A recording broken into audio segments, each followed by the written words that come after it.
It's the Leon's Artcast, the show where a couple of visual storytellers get together, take a walk around a dangerous topic, and think hard about visual storytelling, so you will too. My name is Jersey Drozd, cartoonist and teaching artist. The other host of the show is... Hey, I'm Rob Stenzinger. I do a bit of UI design, UX stuff, and game design. And we're here today. We're here today to talk about a key topic, like we often do, and how we talk about those things. Today's topic, by the way, to not bury the lead, is so you want to start a passion project. And as far as how we go about exploring this, everything starts with this warm-up exercise that we call a curveball, where either Jersey or I, or when we have a guest, we sort of explore a question to not brain ourselves as we go 10,000 feet up and then take a high-level view at this topic. And then we try to not just stay in the land of the theoretical. We want to have a good framework for things, but then to actually have some practical stuff that we all can take away from the conversation. And that's what we call on the ground. And there's our show. And that's the format, that's the plan, that's the roadmap for what we're about to do for the next hour and change. So, curveball, intellectual warm-up exercise. Rob, you suggested in our show notes that you might have one for me. And one of the things when we're preparing topics, there's a danger of almost having a softball curveball. And because you end up thinking about okay, we're preparing how we're going to do these, the 10,000 feet up, which we cover, etc. And questions inherently, that's part of the process. We generate these things. But I have a question for you, Jersey, that I don't think is really a softball, yet I do think is totally related to today's topic. And you feeling ready? Yeah. All right. Of course. Ready. All right, you ready? So, okay. Now,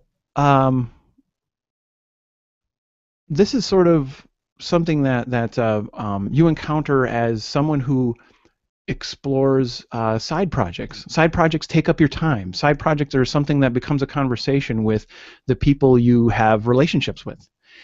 And I'm wondering how you deal with certain circumstances in those relationships when it comes to passion projects, side projects, if you will. Or maybe you've not run into this, and then I would like to understand why you think you didn't run into it. So there's even like a trapdoor extra curveball, if you will, if this doesn't seem to fit.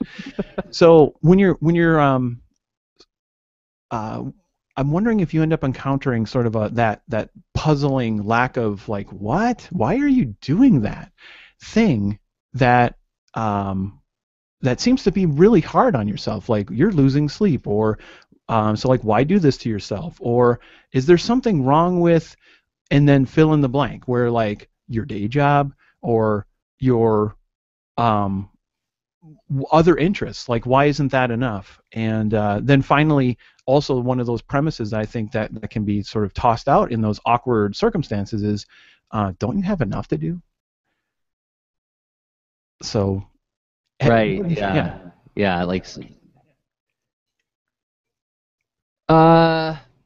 most of the people that I encounter these days are pretty plugged in and sharp people who are at least polite enough to react with, oh, I'm not quite sure what that is that you're talking about, this side project thing that you're doing. What is it? And like it'll at least be polite interest, but I rarely, I mean it does happen, but I rarely get the whole like, why would you work on a holiday? Nobody works on a holiday, right? I got family members who do that, right? It's like people don't work over Christmas break. Why would you do that to yourself anyway? And buried in there, and this could be me reading into it a little bit, but buried in there I feel like there's a little bit of work smarter, not harder, dummy, right? Even though no matter how smart you work, it's always going to take some amount of time, right? At least a little bit. Mm-hmm. It's going to make you less available. It's going to use up more of your resources. It's going to wear you out, and a whole bunch of other things. But it's also going to be incredibly creatively satisfying. It's going to be intellectually stimulating. It's going to be an awesome way to maintain and manage your mood because you've got this sense of building something for you that's all yours. If it's a personal project or passion project, usually it'll be mostly yours at least. So how do I deal with when people go like, why would you do that? Why would you work on a holiday? Why would you put extra effort into a thing? Oh man, I feel a danger in coming across as a judgmental jerk on this one, Rob. That's Uh, the master plan, really. No, that's this is where you out me. no. I mean, like usually, I, I, I think we got some latency going on here. I'm not sure, but I want to say that okay, let's operate on the assumption that the person who's saying that is incredibly satisfied with the way that things are going for them. They don't need anything else to like feed into that, right? Mm-hmm. They've got their job is satisfying enough that they're content to go home and like whatever their hobbies are very low energy hobbies compared to, or maybe it's high energy like they go play baseball, go to the gym, whatever. But putting time and effort of some kind of other nature, like building a side project, like whether you're building an app or whether you're building a miniature city in your basement or making a comic or whatever, seems like an awful lot of work for what? Mm-hmm. So let's say that they're satisfied. Then how do I deal with that? Where am I going with all this, Rob? Because like I don't see any benefit to me trying to teach them anything in that scenario. I can try. I can tell them why I'm excited about the thing, but what I'm hearing in those words is, what good does it do you? And I like to operate under the assumption that people do what they do for a pretty good reason. And most of the time, they want to be doing what they're doing, and it's probably making them happy in some way or another if they're continuing to do a lot of it. And if somebody can't approach me in that same kind of way, I don't know how to get through to that person. Does that make sense? It becomes exceedingly difficult for me to communicate to them. This makes me really happy. But why would you do it? Because it makes me happy. Did you hear me? Right? And with the person who comes at me with like a polite curiosity, I can at least give them like the elevator pitch of what the thing is. Like I did this today. I met somebody new today in a professional capacity, and I said, "Oh, I got to get going pretty soon, so I got to go do the show." And like, "Oh, what kind of show you do?" "Oh, it's called LIA and we talk about this kind of stuff." I'm like, "Oh, they weren't terribly curious about it, but they were curious enough that that they listened to my elevator pitch for the thing, and then they knew that I was legitimately going to do another thing. But it wasn't why. Why would you do that, right?" Um, Another theory for why somebody may ask that, and this is the nasty one that I don't want to subscribe to, but it's a possibility, is that somebody says that because they see you doing the thing, and there must be something to it that drives you so mad that makes you want to do it so badly. Why don't I have that passion? Why don't I have that thing that's burning me up like that? Maybe there's something wrong with me. No, no, no, no. There's something wrong with them because they're making me feel this way. That's a possibility. I'd like to think that that's like a 0.01% of the time. But maybe that's me being trying to force optimism on myself. So how do you deal with it? Polite smile, and because they can't take that joy away from you. Ultimately, they don't understand you, and it's causing friction in your relationships. But ultimately, if it really comes down to a confrontation over what's more important, me or this thing, then they're putting you in an unfair predicament because you're doing a thing that makes you really happy. Now, if it was something like, say, you come to me, Rob. I'm talking a lot here. You come to me and you're like, Jersey, I'm concerned about you because you're spending an awful lot of time on this thing, and are you getting enough? You said this to me before, like when I was on some heavy deadlines. Like, are you making sure that you're making time to get rid of that frustration in other ways, right? Whether it's primal scream therapy or kickboxing or whatever, but are you getting all that stuff out of your system, or are you keeping yourself holed up? I'm concerned about you. That's a different thing. But if I'm not hearing I'm concerned about you, but more of why are you doing that? I don't understand. And with that kind of defensive posture, I don't think they want to understand. I think what they want to do in that situation is kind of, for whatever their motivation is, they want to put you on the defensive of your thing. And I don't like people trying to take away my agency on whether or not I get to do a thing. They don't get to make me feel bad about wanting to do a thing. Did I curveball it? Did I hit it? You you curveballed it, chased it down, whacked it into the air again, swatted it back, ran ahead of the ball, and then swung at it one more time. So I mean, yes, you nailed I'm that all sorry. over the place. No, no, no. And what I think is so interesting is I thought you had some really interesting ways of framing it up in how like where could that question come from?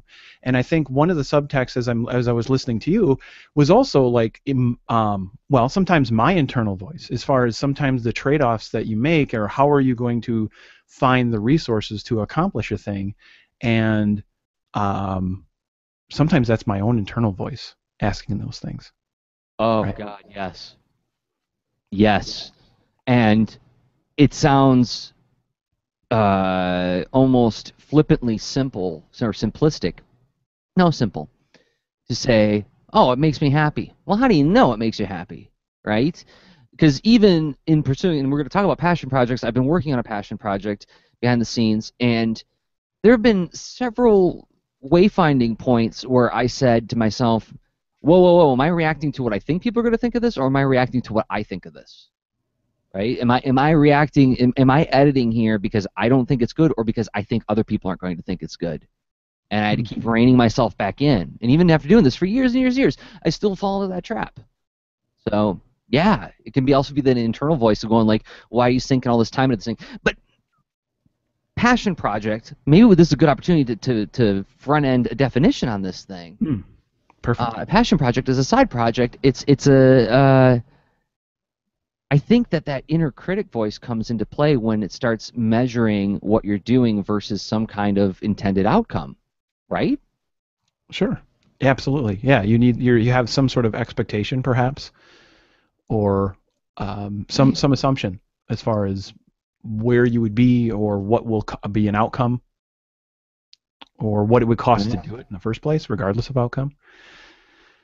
So yeah, a Yeah. lot So of possibility for the inner critic voice to hop on board and attempt to grab the wheel of a passion project. But but okay, so yeah, I liked where you were going with this as far as defining what a passion project is.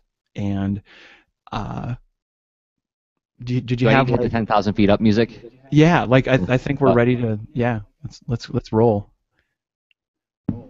All right, so it's time to go 10,000 feet up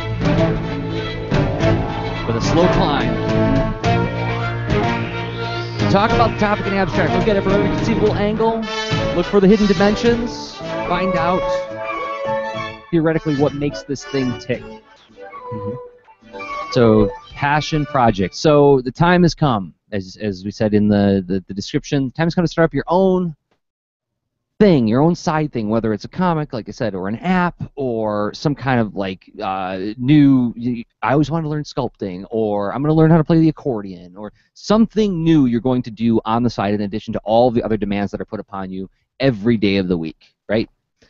Uh, and so, what are the things we think about, and what are some of the struggles we've had when starting our own passion projects? And as it happens, Rob and I both have passion projects of our own that we're trying to get going or have been underway on, and a lot of stuff to navigate when you do that, right?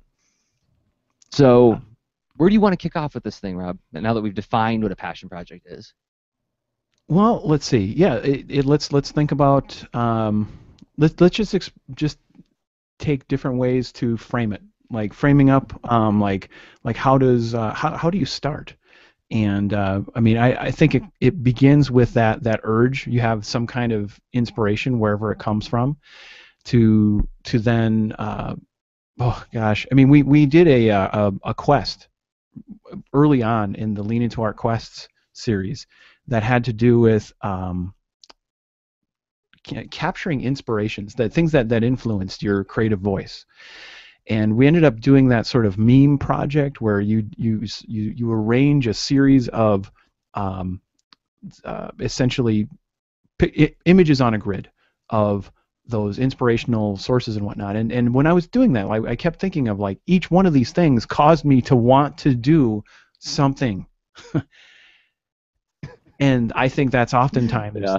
the gestation of where passion projects come from, is just that intense resonance. And then I need to do something with this energy now. I saw an image get passed around on Facebook the other day. I guess it was after the Emmys or something. Some awards thing happened, and there was some guy accepting an award, and they did one of those meme photos where they took screenshots and just put like in impact font what he said underneath. Hmm. And I think the quote went something like, "When you look up at a celebrity, don't think, oh God, I could never do that, but think, F yeah, I'm gonna do that." And that's essentially the feeling that makes you want to start a side project, right? It's like the Mhm. F yeah, I want to do that thing. I want to make people feel the way I felt when I encountered that thing, right? Exactly. And for honestly, for me, it's often F yeah. Um, but for others, it could just be an intense moment of clarity or bliss, some kind of just what this an extreme positive. Wherever you're on your meter, whatever that is, that extreme positive. Hmm. And like Right. I remember the first time I heard there's a guitar solo near the end of Megadeth's Holy Wars or whatnot. It's near the crescendo of the song, and I was, making burgers at Burger King or whatnot, but I was in the back of the kitchen, so I was allowed to have headphones and stuff. And it was a transcendent moment for me, right? And it was like, this is where I need to push myself harder. I need to be able to bring this forth out of me. I feel like there's a voice inside that this thing I've encountered is trying to call it out. And you're putting words to what is a nonverbal feeling most of the time. Oh yeah, there's no way when I was 16 years old that's what I said. It was Right. probably like, whoa, It whoa, was like, yeah, no, yes. and then Yeah, yeah, go ahead. dude, Sorry. and stuff like that. But it was there nonetheless. Anyway, and so you go from there, and then there's something from that gestation to where now it starts to form as like this plan of action, or these things that you're going to go do to build a thing. And I think we're going to be like, we're talking in some generalities. We're inherently going to end up, being a little more concrete for I think for me, I've been chewing on possibilities as far as different types of blogging and different types of maybe webcomic or what have you. And and so with that comes sort of a different framing where um, I know that I want to do that specific things, which means I'm all of a sudden lacking the time. So how can I start to compress or whatever? But like anyway, what else happens in the beginning for you, Jersey? I don't want to skip over the beginning too quickly. Well, I think you're hitting a distinction too. That this is something we can do very quickly. Is there's when you've never done it before, there's the F yeah, I'm going to do that thing and I'm going to dive in and do it, and then find out after the fact that whoa, this is hard and this is actually going to be a process, right? And if There you you've done go. it a couple times, you've done it a couple times and you say F yeah, I'm going to do that thing, and then oh boy, I better wind up for this pitch. And the story that I've told way too many times, and I won't go into detail on it because you can just go back through any of my podcast archives. I've probably told the story 100 times. But like when I did that graphic novel back in 2007, uh, I wrote the whole thing in advance in thumbnail form because I knew what went into making a comic story at that point in my life, and I was like, I want to make sure that I foolproof this thing as much as possible by doing as much pre-thinking ahead of time and thumbnail the whole thing out so that all I got to worry about when I'm actually making the book is drawing the book, rather than making up anything as I went along, right? So like the clarity comes through doing it a couple times and failing a couple times, and then but you don't have that when you try doing a side project for the first time. And every new side project is going to present you with surprises that's something you learn to expect after doing it a couple times, right? I totally agree, and I think, like, I'm guessing that likely this conversation is going to be more about as you come back from having tried a few times, and or succeeded as well a few times.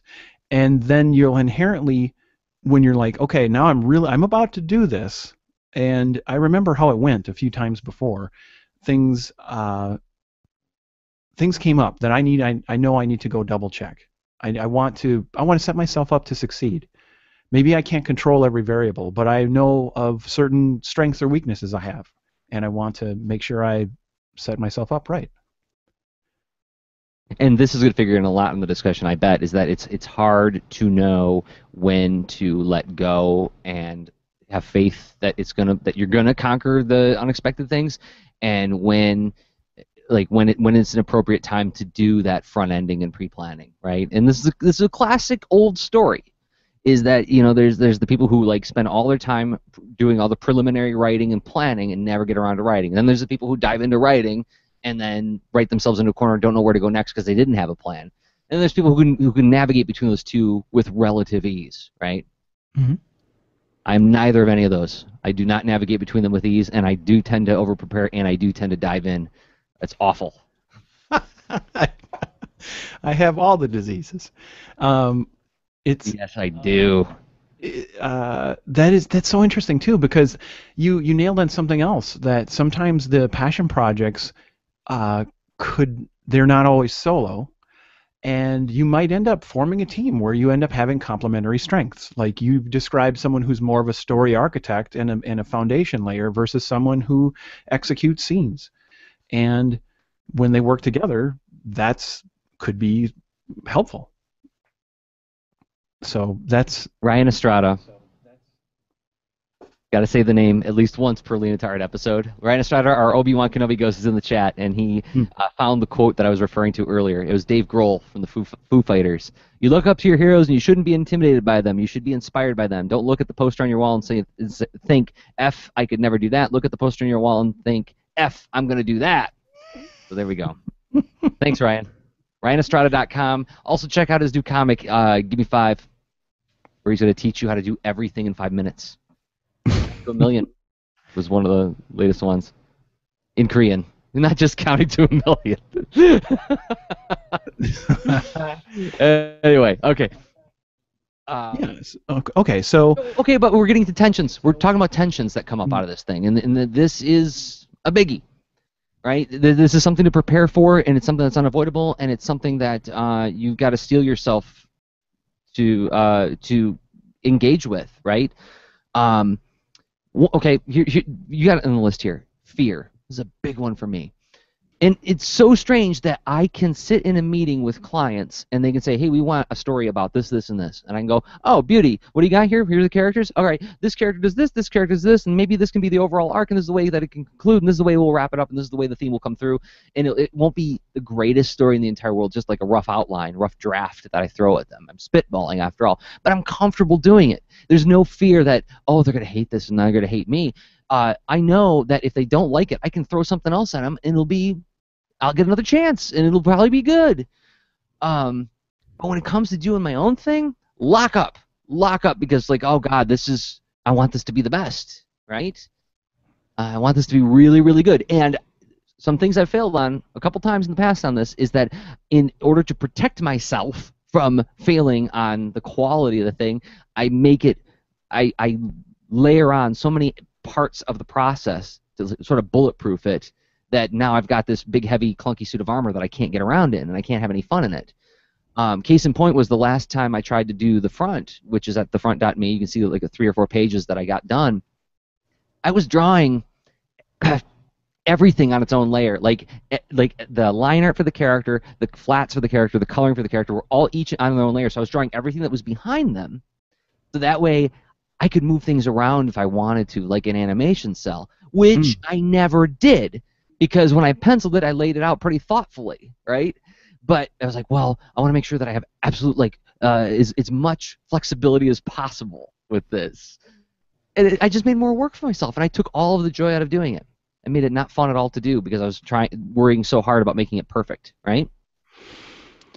yeah, that resonates in a deep way. A few scars of mine have started, pulsating. And yeah, you totally reminded me of something that just sounds on paper uh, like talking with people in conversation. Well, I'm a perfectionist. I'm, and now I Yeah. currently in this time of my life, I don't mean to um, insult anyone who feels that they're a perfectionist and they're proud of that aspect of themselves. More power to you. I'm kind of, a, you know, uh, not kind of. I'm very much against it now. I purposefully am operating in a way that's anti-perfectionism all over the place, everywhere in my life, because I find it tends to be stagnating, and it tends to be a sort of uh, side distraction, placating pile of fool's gold that is not the reason that I got into doing something, yet somehow is appeasing me. Like all of a sudden I plugged myself up into a matrix and I'm feeding myself and acting like I'm having a real life, but I'm not living the life that I intended because I'm being appeased and distracted by the assumption that I'm doing the right thing.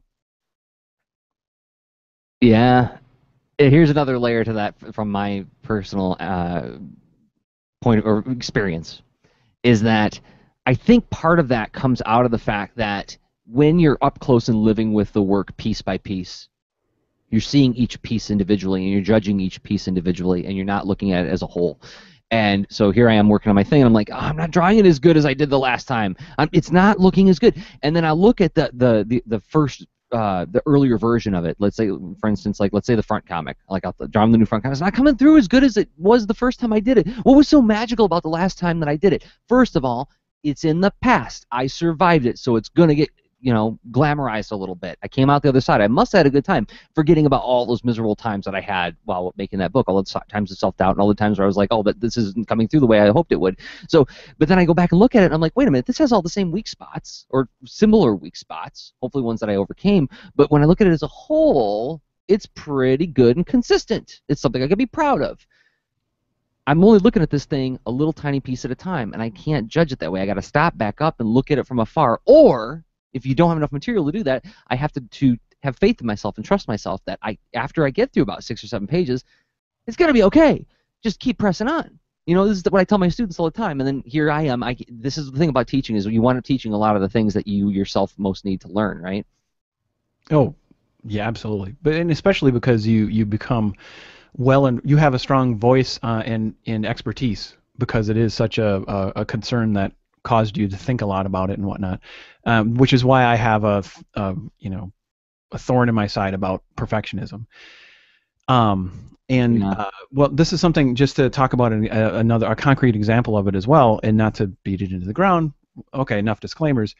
I recall a game project the one that I entered into the 2004. Well, and I had a team. We entered it into the 2004 Independent Game Developer Festival, and it got into the first phase by by good fortune and what have you, and we kept we could have taken an approach that would have been sort of scrappy and good enough, but it's like we were right at the edge of where we just kept tweaking the code to like get to a point of there's a coding discipline called object-oriented programming. You can look at the world where everything is a concrete object with certain qualities and behaviors and whatnot. And so think about that. Like think about how many details you could start to define about the lamps on your desk, or about commonality among lamps on your desk and the desk. Wait a minute, they're both and so all of a sudden you can create this hierarchy of, well, a physical object. They're both a lamp and a desk is a physical object. Well, they're both interactive physical objects because I want to have actions on all of them. All of a sudden, you're starting to play with how you're organizing the world, and this is one of the perfectionist traps in the land of coding, as opposed to finishing that expression of logic and behavior embodied in a game and saying, who cares what's happening behind the scenes? Caring enough, of course, to get it out the door, but in your case, well, it was embodied in layers that didn't necessarily get Mm-hmm. used. And so it represents all this extra work that we put ourselves through sometimes. When I will highlight that is a danger whether you're solo or on a team, right? And this is to to argue for backing away a little bit from perfectionism is when you're solo, especially, you have so many fewer resources. And also, let's take a step back again. We're talking about a passion project on top of whatever else it is you're doing to pay the rent and whatever commitments you've made. And this is a thing on top of all that, which makes I it get it, Rob. I extra get it. stressful. What you're saying to me is that I should do this half-heartedly, not try, put as little effort as possible into it, because after all, you know, hard work should be avoided at all costs. You're telling me to be a sissy. So, I yes, yes, I am. Because I think we'll have a by if you go ahead and do that, either way, we'll have a better conversation because you finished the thing that you went out to do. Because you will discover, well, if with going that low ball on the project, you're going to find out, oh, okay, oops, I went a little too low ball because people didn't get the joke on the panel comic I started publishing because it didn't read clearly enough. But now you know that because you put it in someone else's hands and ship it, as they say. As So they say, yeah. you know what? If that's what gets you to ship it, great. So, but You know what I was doing there. I totally do. But Yeah, okay, what I do. about what about? Uh, Much like you did with the curveball, I knew like that perspective. I'm not going to have like a whole lot of constructive, you know, rah conversations. Where Of, even even Rob can't empathize too much with that perspective. Um, okay, what about how do you think about what it takes to once you've started? This has happened to me before in the past. I'm gonna do this thing. It's gonna be so exciting. It's gonna be really awesome, and I pour all my energy into it on day one, and then day two, I'm like, oh god, I got to do that again. That's right. Uh, and this is something, and I just announced this on the Comics Are Great show. We're doing this thing at the Ann Arbor District Library this fall, starting in a couple weeks, September 17th, called the Webcomics Lab, where the library is lending out its space to cartoonists to come in and make comics, and then you can submit your comics for inclusion on the Ann Arbor District Library's new webcomic site. They're going to build a special site for locally made webcomics, right? Which sounds weird, right? Because it's a website, so it's global, but it's a way to honor local contributions or local cartoonists in the area. So we get to hang out and do like a cool drawing, get to draw socially, and then we get to have our stuff published, as it were, in a webcomic. And there's even talk about taking some of the stuff that's made there and actually publishing an anthology that would be entered into the library's collection, which would be really cool. So, but here's the thing. I have to communicate to the public at large. You should do this monthly check-in at the library and start making a webcomic, and you should work on it every day or every other day at least, and then come back month after month for a year, and then maybe after a year you'll have enough material to get included in this anthology. Not a sexy thing to tell people. Not something that people are going to be like, because like when you think about workshops and you think about like library events, you think about it's a done in one. You go in, you make a little thing for a couple hours, you learn something, and then you go home with a thing. But this idea of having to basically treat it like the comics gym. I think that was one of the phrases that somebody used when one of the meetings, like, oh, you're talking about like doing like a gym with like personal trainers, where like professional cartoonists would be there to help people move their comic along. I'm like, yeah, kinda. But like, you can't sell that, right? That's not a Levi's commercial, right? oh, that's such a The funny way sense to put it. of Yeah, you're right. It isn't a. You're selling a painful yet rewarding lifestyle. Honestly, it's something way beyond the compartmentalized threshold of where it's the microcosm of the long term, often painful yet probably rewarding, depending on how you approach it, lifestyle, and you get that experience totally bite-sized in a workshop, especially when it's a one-day one, or if it's a 6-week one, it's like, oh, phew, that was I took a yoga class for 6 weeks, and that was intense. And now there's a seventh week where, whew, I that's a relief. Either way, that was definitely a bigger push than a one-time thing. But yeah, you're talking about something that is just a lot like. I mean, it's basic. In a way, it's sort of a, a way. It's a passion project exploration experience too, because you're saying, well, it's not always the case, because like I recently thinking about things that were I guess a failed experiment, but in a way it's not over. I got super inspired by this. I was trying to pull this up before, but there's a woman who did 100 websites in 100 days, and I just got so fired up from that. Where I remember you posting about it. Yeah, and I still think it rocks, and it is very inspiring, especially to see, like, it's well, for her, that's how she taught herself to code.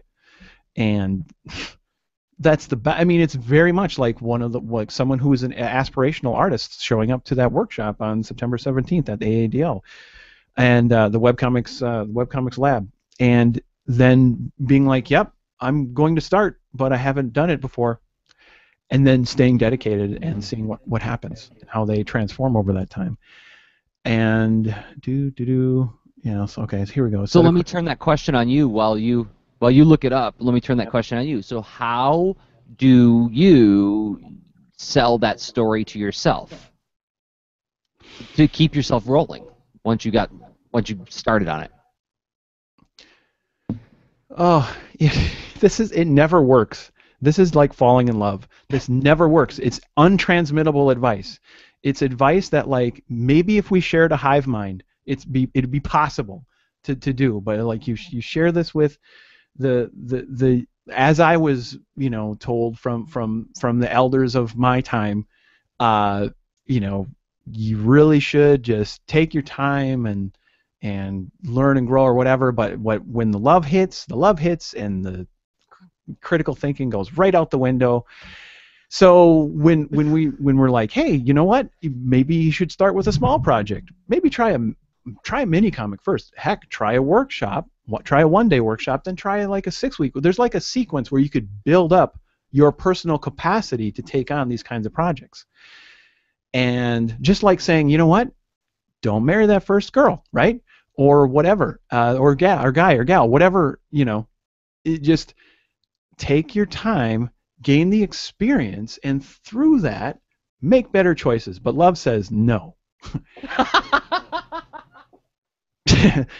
Thanks, wisdom, but no thanks. And so, sorry, man. And I think passion projects, we're implying there's this hugely illogical love component to it. So, you know what? Chances are you're going to say Dragon Ball Z, Naruto, or whoever. I'm going to write the epic of my life, Scott Pilgrim, etc. First thing, I'm sitting down. It's going to be thousands of pages, and here we go. Yep. Okay. I hope you. I hope that I hope it works. I hope that love at first sight passion project works for you. Last question before we get to on the ground. Right. How do you know? Let's say it's not the right gal or guy. Mm-hmm. How do you know how do you know when to stop? Or how do you stop? Like, what if I'm doing this thing? Oh man, I started up a whole Tumblr. I bought a URL. I got all sorts of Project Wonderful ads because this thing's gonna be the best. And then I get 6 pages in. I'm like, oh crud. I went in there with that feeling like like I got when I read Naruto or Dragon Ball Z. If it's gone now, I failed. We're in a room with failure, to use your line, Rob. So how do I know? First, how do I know when to stop? And how do I stop? Don't I have a commitment? Oh yeah. Now I'm on the webcomics honor now, where that's it. This thing's updating forever, and there's more products, more teachers to come. Volumes 5 through 5,000, forever and ever and ever. Echo, echo. Ever. And Honestly, I think it just okay. No, I don't mean to dodge it. It depends on how you're wired. Some people are wired to continue that and still find that joy. But whatever you're doing, hopefully you have that perspective to be asking yourself why, what are you getting out of it, and um, that is it's a commitment that you're making not once and then slaving to it, but it's the commitment you happily remake every single day. If it passes that test, maybe that's a way to say, okay, cool. I think I should keep going. This was a hard week, but I think I'm going to get some advice on how what is going wrong. Like give me some external perspective. Let me triangulate to get out of my bubble. Or Yeah, you and know, that's where a circle of trust comes in. yeah. Or All let it right. go. Yeah. Oh well, is there anything else? Because I mean, I've done Or it. let So it yeah, I go? mean, Yeah. Art Geek Zoo didn't really plan on quitting it in a way, but depend various life circumstances and my ongoing reflection and observation of the project, I decided to be comfortable with uh, what would indefinitely permanent hiatus, and that was super hard. But there was a time when it just wasn't as hard anymore to make that choice, and it was because I I did that exploration and reflection as hard as it was, and I don't know if that works for everybody. Maybe it's just you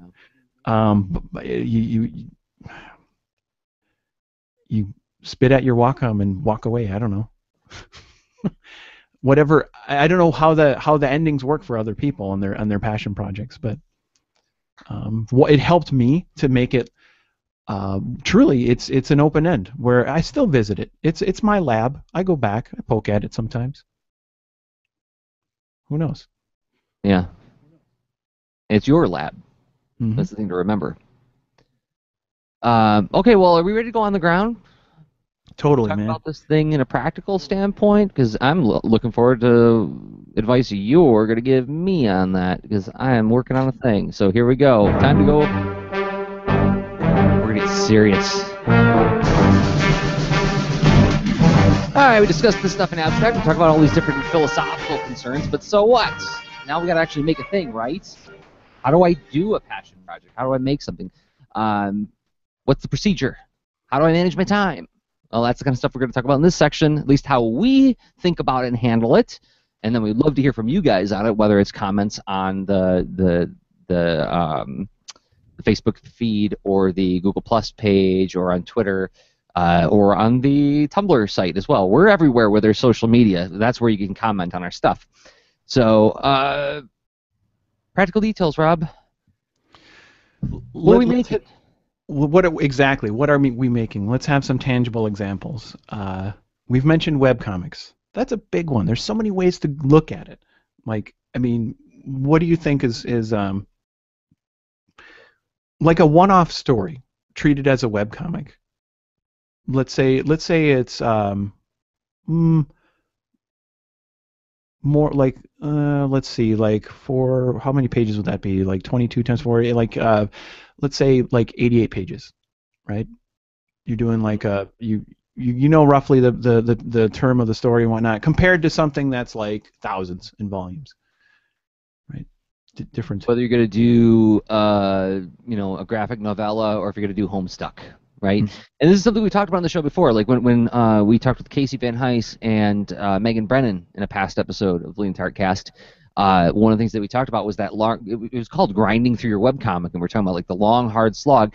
And then Ryan Estrada showed up in the chat room to remind us that hey, not every webcomic is a long, hard slog. You can do one-offs. You could do short comics, right? Cat and Cat is a mini comic that I did that I also did as a one-off web comic, right? It's there on the web. People can find it, people can read it, people can enjoy it, but it's not an ongoing thing, right? So it can be and it could be a comic strip. It could be like a one-panel Gary Larson Far Side kind of cartoon gag thing. It could be something more ambitious in terms of playing with HTML, where it could be like some kind of infinite canvas thing with some kind of level of interactivity, some kind of minor animation in it. It could be something that mixes music in it. Could Could be a lot of things, but yeah, webcomic is a big word that means a lot of stuff. But it's all about using, if you want to go by my definition, kids, static sequential images, right? Okay. You And introduce movement, it ain't comics anymore. I'm still standing by that. and exactly that is uh, it.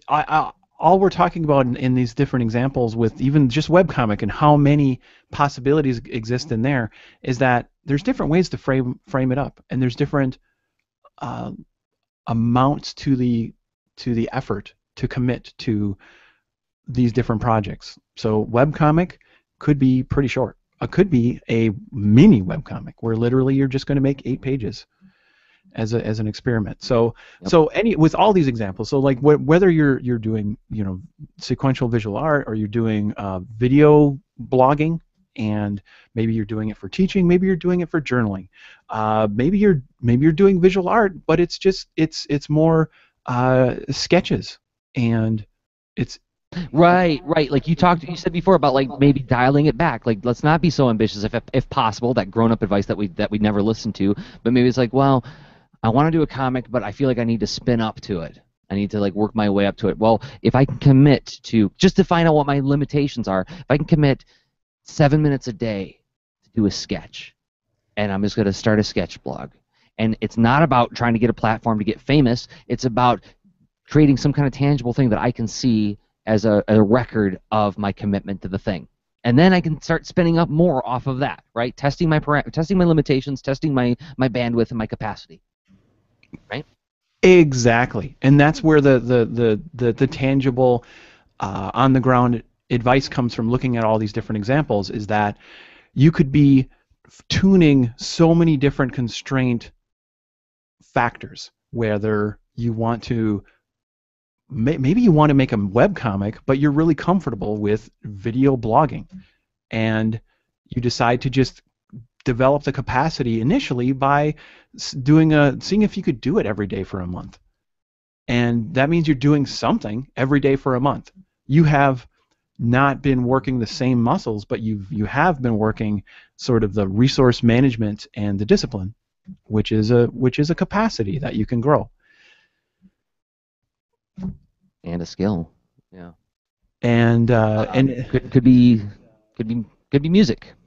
mm, and well, gosh, music. What's funny is that's something that I've set down mostly with my different hobbies and interests, but not completely, because I found sort of an approach where I will occasionally set up an appointment for myself, and I will make a 30-second song, and or 16-second, where I literally just lay a drum track, maybe bass, maybe rhythm guitar, what have you, and I'll have a little music snippet that could grow into something else, much like the key outline or concepts for a story could be summarized in a couple sentences or a mini comic, and or in any kind of short story form or whatever. But then these things could um, they can start small and they can grow, and that's where I was like, oh, okay, I'm not going to kill myself trying to enjoy this hobby and face an unrealistic task. And that one ended up working out. And actually, it's hidden now, but we could put a link. There's a blog where I was capturing some songs and sharing them sometimes on a blog I had called Mystical Guitar Tribe. Writing it But, down. yeah. Mystical guitar track. And of course, for me, there's always the making a video game. And yeah, time to flash Admiral Akbar on the screen and yell, "It's a trap," because or whatever. That's varies so much based on like how you end up defining what you're trying to do, right? So if you're thinking video games are like Halo, right? And that's the logical unit of a video game. Really, that can be a lot simpler, thankfully. And As can comics too, right? I mean, there might be people come into it thinking like it's got to be superheroes and it's got to have this kind of production value. It's got to be printed on this kind of paper inevitably. give me some You know, advice, Jersey. Help me tune my comic Help me tune my comic to tight resources. What are some things I can do? All right. Well, I'm gonna steal your thing and talk about embracing constraints, Hmm. right?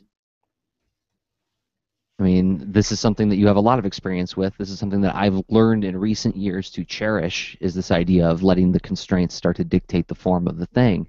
But this comes out of sort of your wheelhouse of UI UX design, right?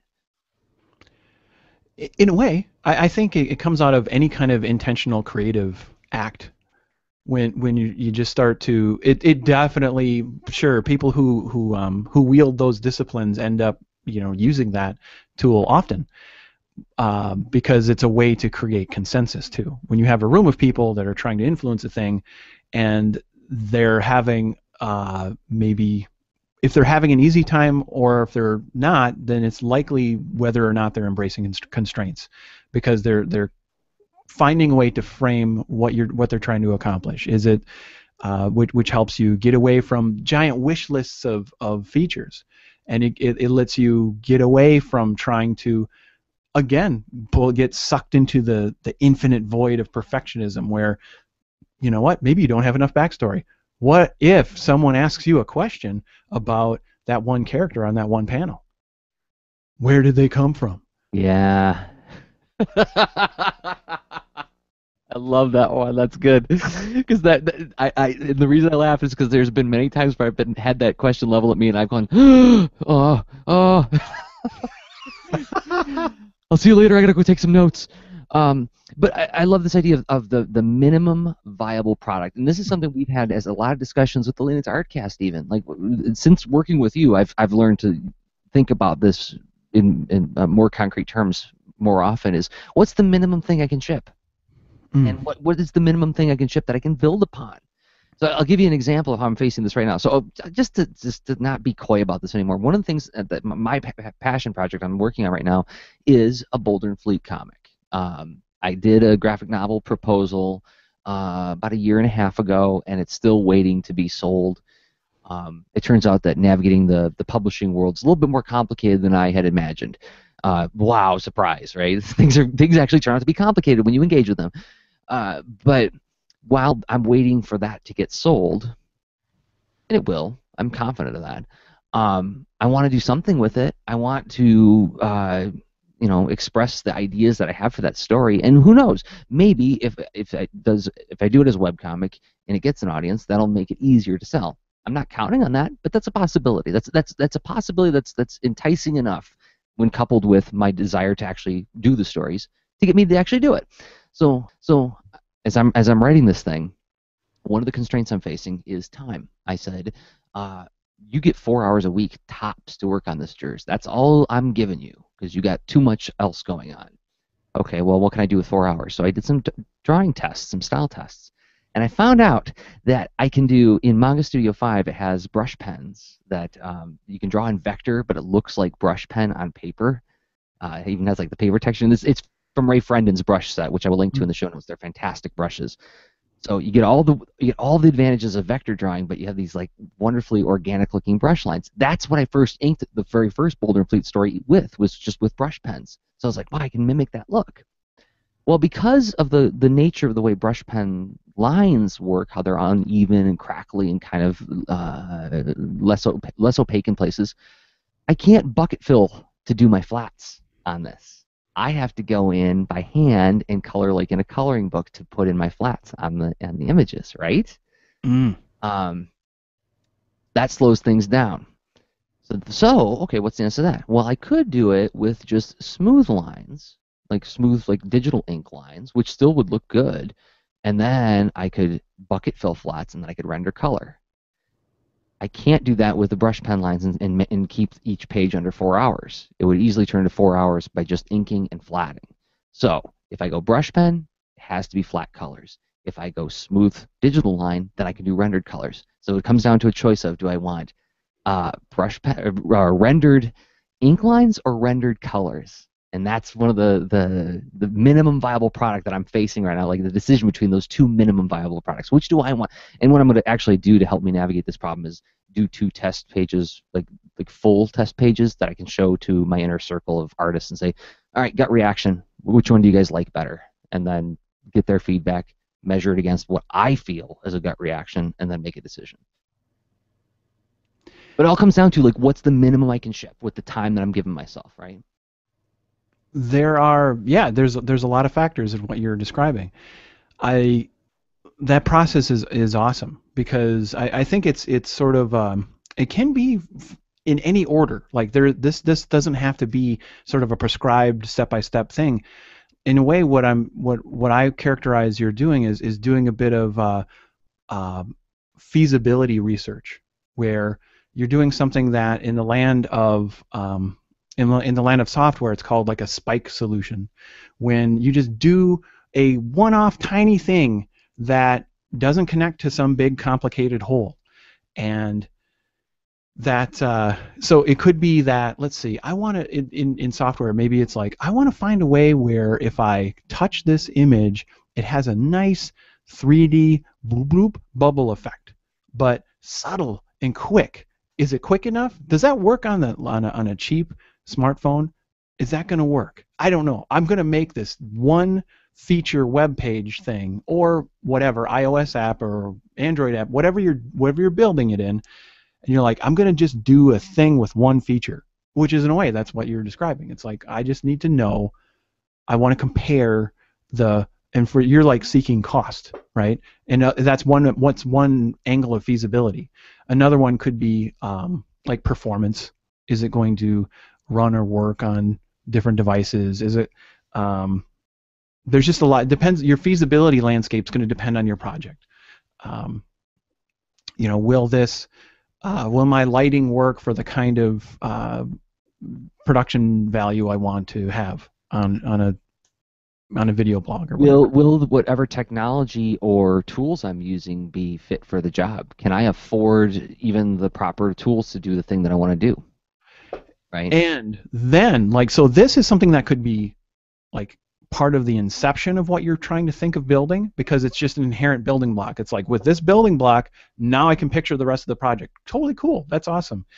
Or you may be thinking of the project already, and you kind of have both, right? You described, well, I have Boulder and Fleet, and I'm going to, I want to do this, and in thinking of what is that most essential thing that you can ship is one approach. Because again, you get it in your hands. Like you had that sort of example of someone being going, oh well, I'm just gonna be super lazy and put something out. But you know what?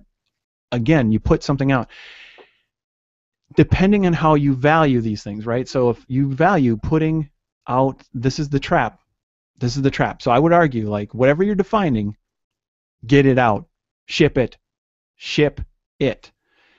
If you're not shipping it, your equation is broken. Think of another way to go about redefining your outcome. And so that's the trick of the perfectionist, where they're like, well, that's not good enough because all these reasons, these experts and the people that inform my taste would have a sad face if they saw the thing.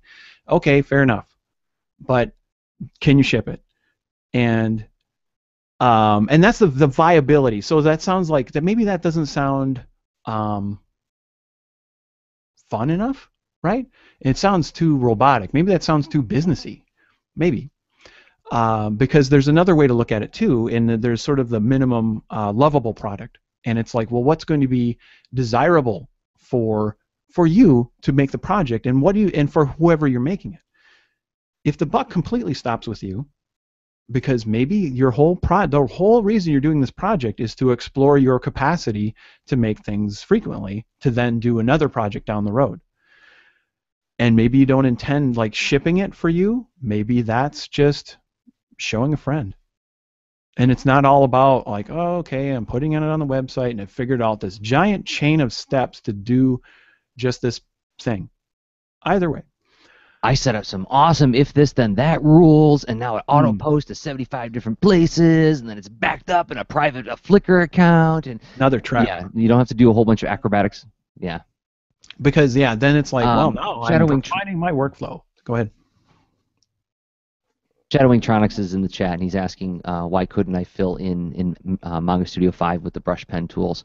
Just to make it clear, if he's wondering, I'm sure other people are wondering too. When you have brush pen lines that have very soft edges, and you try to fill in with the bucket fill, it'll fill up to the edge of the brush line itself, but not go over into the brush line. It won't cross over because you have a whole bunch of gray pixels there that are stopping the bucket fill from going all the way over. I could go in with the lasso tool, but that's doing it manually by hand. I'm trying to do something fast. If it's a clean line with no rough edges on it, like a brush pen, unlike a brush pen line, if it's a very clean line, the pixels can go right up to that black line and cross over to the midpoint of the vector, and thereby do a clean, perfect fill. Can't do that when you use brush pens. It goes up to the edge of those gray pixels and stops, and you have like this grayish white line around the fill so the fill doesn't go all the way underneath the black line. I hope I explained that well. But anyway, okay, so talk about the minimum lovable project. Yeah, totally. And, I mean, that's so. Yeah, I mean, so you mentioned anti-aliasing. I just want to share a little cheat that because again, like here's something that's interesting. Once you start doing your project and getting it out, you may now be saying, well, I have a little more time, and you want to increase your production values or what have you. So that's something I was doing back in the day, coloring Art Geek Zoo. And when I was dealing with that, this is not pro tip or whatever. This is sort of willing to break lots of rules tip, where I would select things with the magic wand, and then I have this Photoshop action that if it's because of this art style and whatnot, it was anti-alias. I had that exact problem that you're describing, Jersey, but I would then expand the selection. Sometimes it would need to be 10 or whatever, but then it would expand the selection. So I would go select, key press, select, key press, select, key press, and all of a sudden, boop, boop, boop, boop, boop, start filling in my artwork. And it wasn't too bad. It was pretty good where it got past that anti-aliasing boundary. Anyway. Yeah, and that you can set up actions in Manga Studio 5, and maybe I need to play with that a little bit. The only problem there is that I'm dealing with something with very fine lines and very thick lines, and it would require some more cleanup, but I'll do some more experimentation with that. But what that mostly was about, that example was just to point out how you can find yourself in situations where you have to sort of choose between two children, right? And in order to keep it for feasibility and viability, right? Yeah, and so to circle off and complete the thought on sort of minimum viable product, minimum lovable product, 3 factors to just consider. And this is a way to critique your own idea. So you could observe the feasibility as concerns like how much time do you have to put into it? Are you ready to do the thing that you're trying to do, or should you sort of adjust it to this current skills that you have? And that kind of thing. And then viability would be things like, do you think it's going to keep your interest? And if you're actually shipping this to an audience, have you thought about their interests? And if that really factors into how you will feel successful with this project, it's worth framing that up and thinking about the audience as well. And that could be just from the fact of just making it easy to see and use. It may not be influencing your story or your characters or whatever you're dealing with on your project. You don't have to go to that extent, but it's still considering someone using or interfacing with what you make. And then especially if you're considering the desirable angle. And then that's going to be really trying to find the essence of what you think is going to resonate with that audience. And that's, by going through that exercise, it's a way to try to set yourself up so you have a plan for your project that is not beyond your current budget, because your budget's probably tight because it's above and beyond everything else you're doing. Yeah. What about this this basic MVP note that you have in here, Rob, where you talk about, is this some of the things you were just mentioning? Sort of like Well, ways to to go winnow deeper into it. down So to, that's like, yeah, yeah, absolutely. Sorry about our, we have a little bit of a delay. Sorry about that. yeah, we Um, do have some latency going on. as far as, let's say your idea passes that initial poke test where you're like, yeah, I think this is something that I want to push forward with, and this is the kind of thing I'm trying to work through too. And I don't have just one project I've been chewing on. I have the long-term video game project, which I intend not to set down. It's going to be done, but I actually have the urge to also have some kind of stream of stuff that would just be fun to share once in a while. Likely going to be at the level of sketch uh, commitment, and I'm still exploring what form that might be. Maybe it's that web experiments thing. Maybe it's just putting more Polytechnicasts out and all that. I'm not quite sure, but just to make sure, like, this is the thing that I'm noodling on, that I'm sort of I'll be putting myself through this process to explore it further and help me choose one of these things, and to go to like define it to that next level where I really feel that it's definitely worth pursuing. But one of those things where when we've covered this territory like this where you come up with a pitch. Can you pitch the thing? Can you describe the thing pretty quickly and easily? And a nice approach to that, which I came across in the book "To Sell as Human" by Daniel H. Pink. It's the tweet pitch, and that's just a nice tiny way to say, well, what is the thing I'm doing? This is how I'm going to be sharing it with the world, and maybe you'll end up using that right in the description of your website, whatever. Um, next, who is it for? Really try to capture that. Who is it for? How do you see them using this and whatnot? How do you think another tweet to do is the tweet reaction? What kind of reaction would you like to see from your audience? What is the F yeah for them in this thing? What is the FEF for them? I like that. Hmm. And another thing to explore, and this whole process only can, you don't have to spend days and weeks and months. It can just be a few hours of critiquing your project in a structured way. Is this another item is imagine the journey before, during, and after that person using the thing that you make, and make it a simple story. And one form of that I actually came across via the Daniel H. Pink book, it's that old Pixar rules of storytelling thing, but in particular it's rule number 4. And that one's structured as, once upon a time there was blank. Every day blank. One day blank. Because of that blank. Because of that blank. Until finally blank. And it inherently frames up a series of change, a flow of causality that concisely shares the essence of the kind of change that you're hoping to bring about with the thing that you're making. And then make sure that, again, like, this is a bit redundant, but did you think about what's feasible? Because even if you have the idea that you're very excited about and you're having some feasibility challenges, I do have a trap door. If you're like, I don't have the resources for this, what do I do? Oh no. It's possible to just be incredibly patient, and you don't have to ship constantly. That's the counter to that. Yes, you do. That is my follower count and my output on some kind of free website are the only ways I can measure my value in this world, Rob. Don't take that away from me. Don't make me look inside myself to find my own value. And then I would, yeah. And I so love how you you're just going to end ignored up me.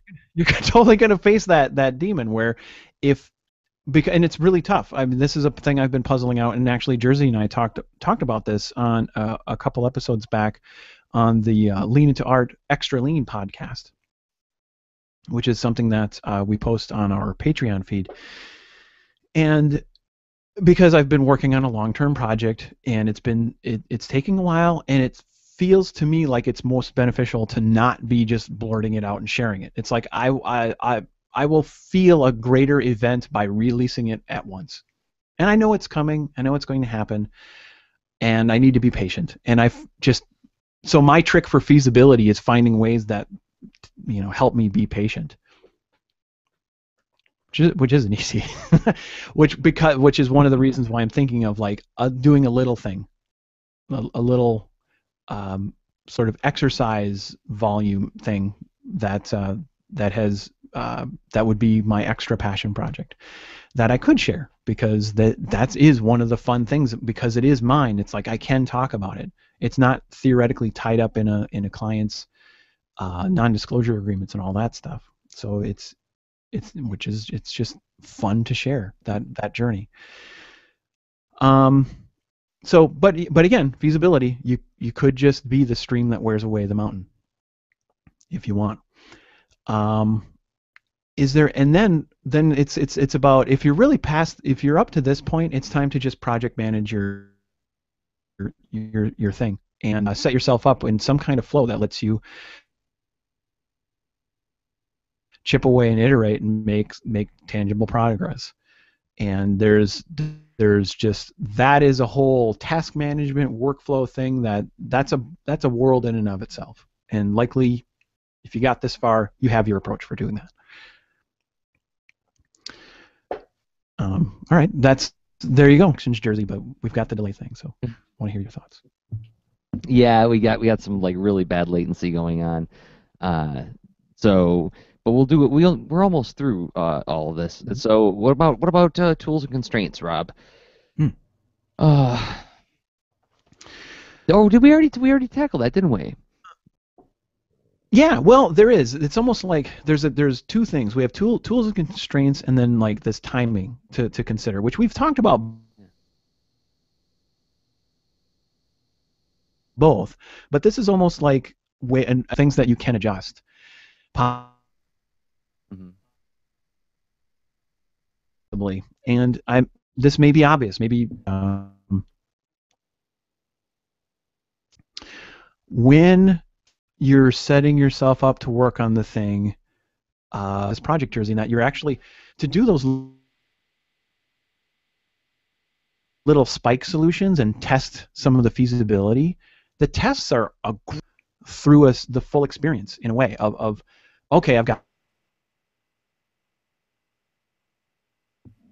work, I've got the tools, I've got and it's almost like you've got, and then you find something's missing. Well, okay, cool. Now you know something that you can adjust, or you found a new constraint, which could be anything. So people with kids, people without kids, that's and your hours that you work and all that stuff. I mean, there's a lot that comes into adding one more thing to your schedule, because whatever we do, every single one of us are filling the day anyway, right? The Earth keeps spinning, goes around the sun, all that stuff, and the days are filled one way or the other. And it's just about finding that capacity to get a foothold. Mm-hmm. And you can set times. I mean, it's possible to like set times and stick to it, and make a contract with other people in your life to say like, no, this time of the week, this time of the day, is the time I need to do this.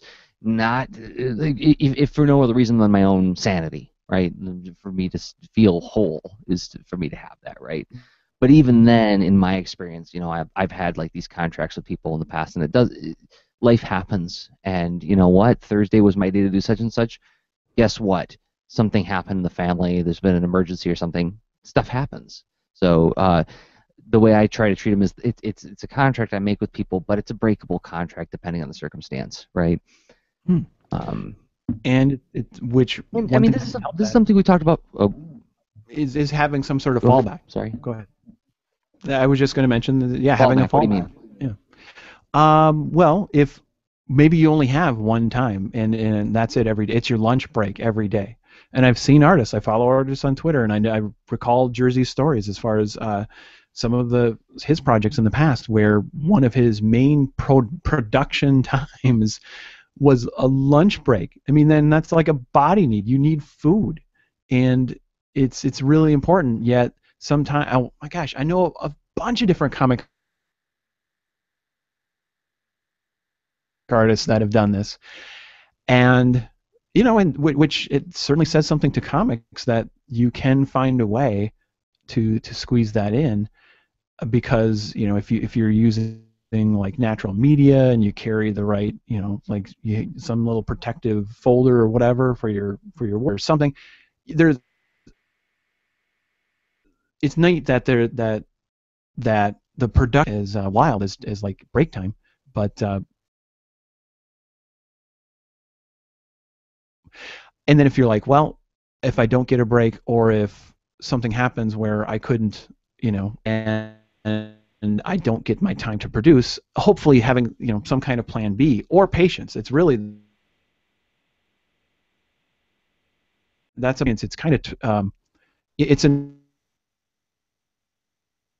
another trap where you can miss my deadline.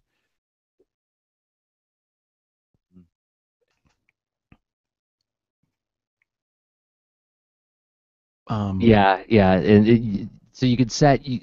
This is one of the things I've done with mine as well with the Boulder and Fleet thing. Is I set um, a sort of external internal deadline, right? So the Webcomics Lab is coming up, as I said, it's September 17th. Not to try to turn this into an ad for the Webcomics Lab, but it's like, oh, here's an opportunity for me to commit to a thing that I am accountable to, right? Nobody's gonna cry if I don't finish the Boulder and Fleet comic when I want to, because I'm operating on the assumption that not many people are going to really want to read this thing, or if even if they do, they're not going to make the time for it. Everybody's got lots of things to read. I don't have a compelling argument for why they should read this particular comic yet, right? As I develop it, hopefully I will. Um, but so I said, oh, I got this September 17th thing. If I commit to shipping the book by that time, then I'm participating with everybody else in the lab. I'm bringing my own comic to it. I'm going to put my own comic on the Ann Arbor District Library website, and now I've got a thing where I've got a monthly check-in to keep me motivated to keep working on it. If not for myself, then for this project, right? Um, if I mm-hmm. don't get it done, the only consequence is me having to learn a little bit more patience. Um, no money's riding on this, right? I'm not. No other project depends on me doing this, right? So, but it's a great motivator, right? That's something Dan Mishkin said when he was on the show with us. Something about like the nothing, nothing focuses the mind like the thread of the hangman's noose, right?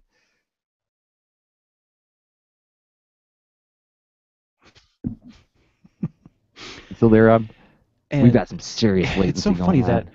yeah, I mean, you're absolutely right. Having a commitment, we really do. Having the commitment really helps. And my hypothesis for that is that it makes it's something beyond you. Now it is a social commitment, perhaps, and possibly on top of the commitment to your audience, which can be a positive reinforcement and sort of help encourage you to get out and keep making the thing. And I just the caution, and I've in this section of the show, I feel emboldened to share stupid helpy tips from time to time. It's the I think it's important ability instead of severity, Say that again. because it's pretty easy to go from being what's that? You said the difference between civility and severity. Is that what you said?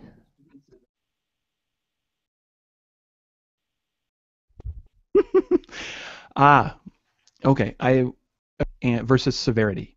So rigidity, right? Where severity instead of rigidity, because it's sort of a you can really beat yourself up over those commitments. And I think that deadlines are awesome, and I've used to, and I do embrace them regularly as far as day job and some commitments and whatnot, but well, many commitments. But then some of these passion projects, in particular, again, are above and beyond. And so, how can they stay resilient and afloat on top of everything? As if they are not crushed and destroyed from setbacks and constraints, Yeah. because probably you're the And edge of so, okay, your capacity. right, right, yeah. Um, so then to get through timing quickly, because we should wrap because we got a lot of technological issues going on tonight, and because we're coming up on the hour and a half point. Um, so timing then, based on what we said, I bet people can come to some conclusions as to where we stand on delivery schedules on these things. Should it update every day? Should it update every week? Should it update every month? It all depends on your capacity, and this is something that we shouldn't get too riled up about if it's above and beyond passion project.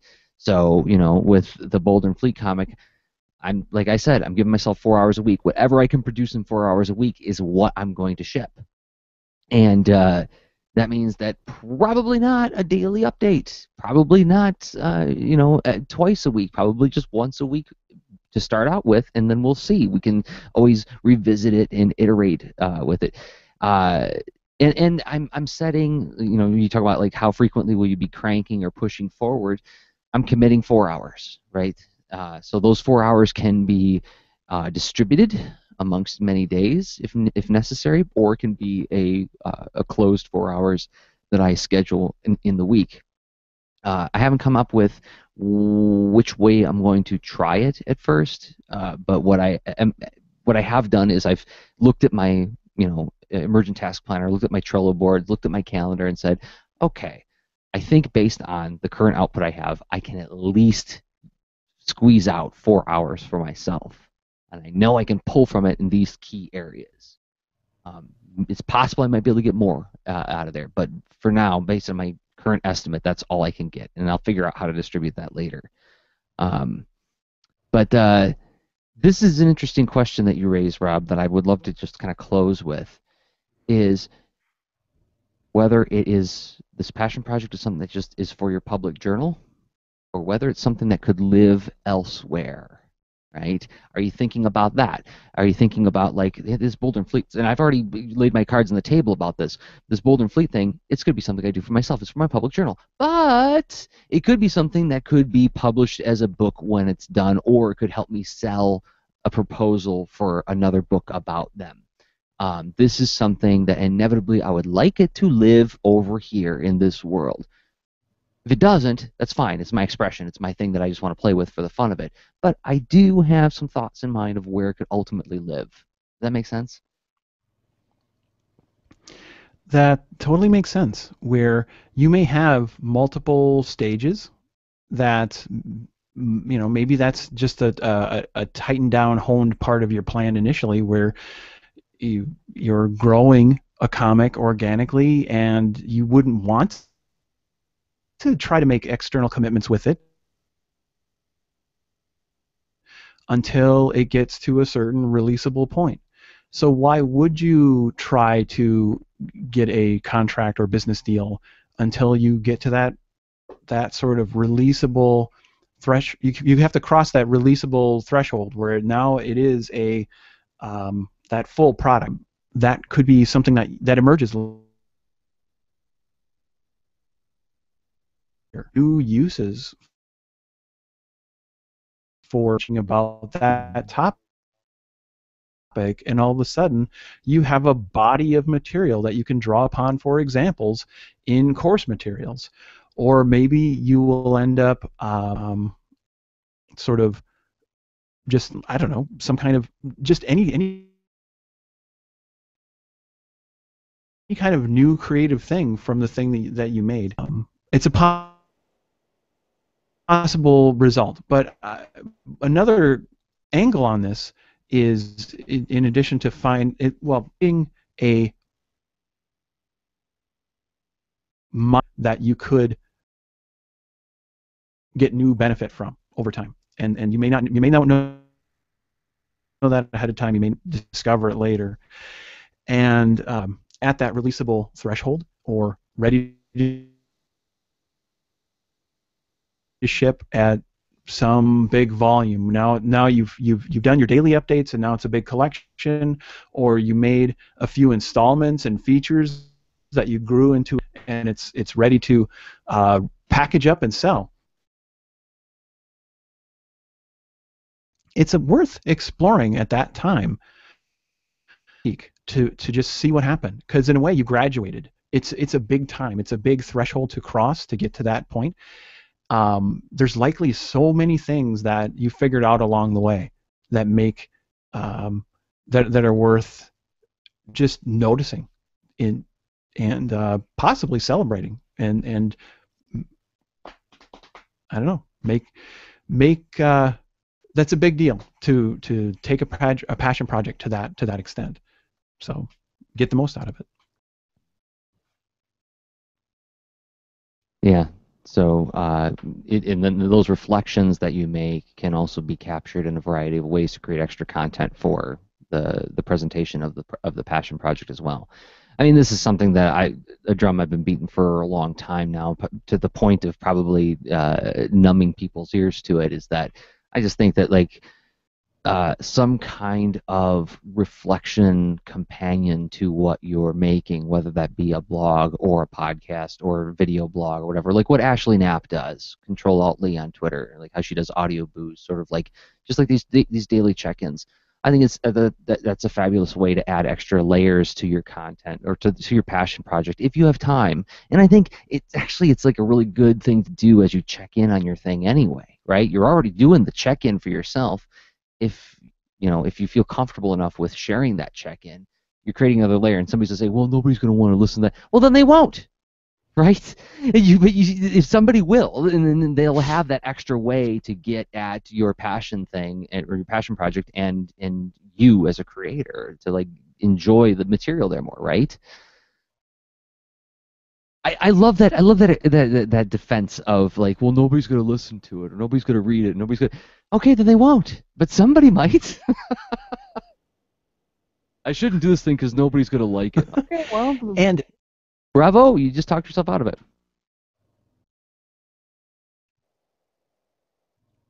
yeah, and that's sometimes I've seen people talk themselves out of sharing some amazing work, and that can be hard to watch, and it is it's a self-fulfilling thing. But if you're finding a way to grow comfort and ways in which that your work does serve that other audiences and whatnot, and obviously the journaling thing and the reflection practice and whatnot, that's a giant lean into art. Each of us, Jersey and I, and some of you listeners, and we've talked about how back in the Art and Story days there was the Art and Story Supreme service, and the kind of journaling that Jersey, Kevin, and Mark did was where I learned that, oh wow, this kind of reflection and sharing that experience, even if it doesn't always have to be technical. It doesn't always have to be. It's kind of impressive when it can often be an essay, but it's just that different people's experiences resonate in different ways and whatnot, and it's just fun to hear other creators make stuff. And so you get to make your own DVD behind the scenes soundtrack to the thing that you are making, and I would guarantee that someone else will benefit from it. Yep. All right. Well, I think we walked around this one, Rob. So let's close this out. And besides which, I think the latency is even getting worse. So okay. Go start your passion project, and then walk forward unafraid. Well, no, you're going to be afraid. It comes with the package. but the definition of courage is doing something despite being afraid. So there you go. Be courageous. How about that? And if you enjoyed this episode, a great way to support this show and the effort that goes into making it is to go over to our Patreon, patreon.com/leanintoart. That's where you can get posts of the audio shows as we release them. We also do extra shows in between the live formal discussions on the Lean Into Art cast. It's a show called Extra Lean, where Rob and I discover a topic just through chatting, and that sounds like it's going to be terrible, but it actually, I'm going to say this, it's really good. We always find a really interesting discussion out of nowhere. And it's like, it reminds me of that line from Star Trek Voyager when Neelix, it's like in the first episode, he comes running at his fellow aliens. He's like, they make water out of air, because he discovered their transporter. That's kind of what we do with topics on the extra leans. And then so, you can get that. They're actually free to everybody to just download and enjoy. But, if you want to support us, kick us $1 a month to keep on doing the show. That would be great. We're trying to get to the point of, oh gosh, what's the term that we came up for that? Sustainable trade, where we make like a threshold amount. And then after we make a threshold amount, we can talk about releasing even more things if the desire is there. But you don't have to support us financially. You can also go, if you enjoy the show and you want to support it, give us a pat in the back, a free pat in the back. You can go to iTunes, give us a star review. Don't even have to write a full review, just however many stars you think the show deserves. Or if you're watching this video on YouTube, give it a thumbs up. That helps more people find the show, and inevitably will support us. So I think that is all there is to close with. Rob, thanks for this great discussion, and looking forward to doing another one in 2 weeks.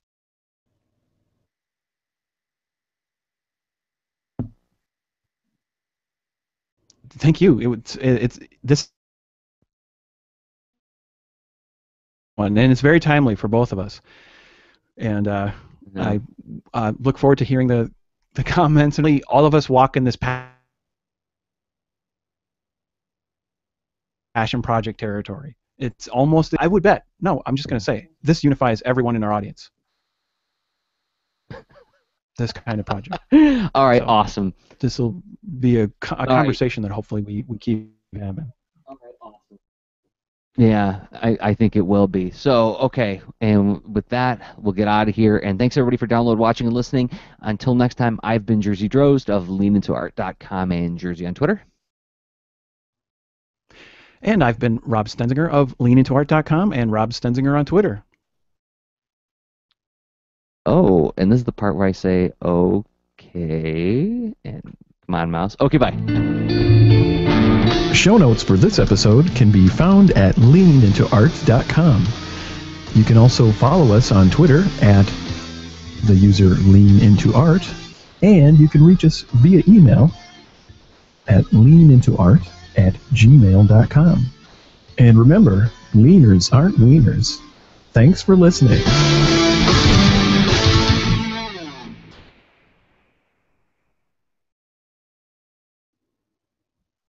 All right. Oh my God, this latency is the worst.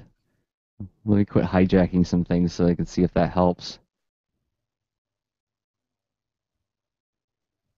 Rob, you there? I'm here. Oh, and the latency went away all of a sudden. What? All right, I'm going to kill the stream. Thanks, everybody, for hanging out with us. Thanks for participating in the Hangout chat.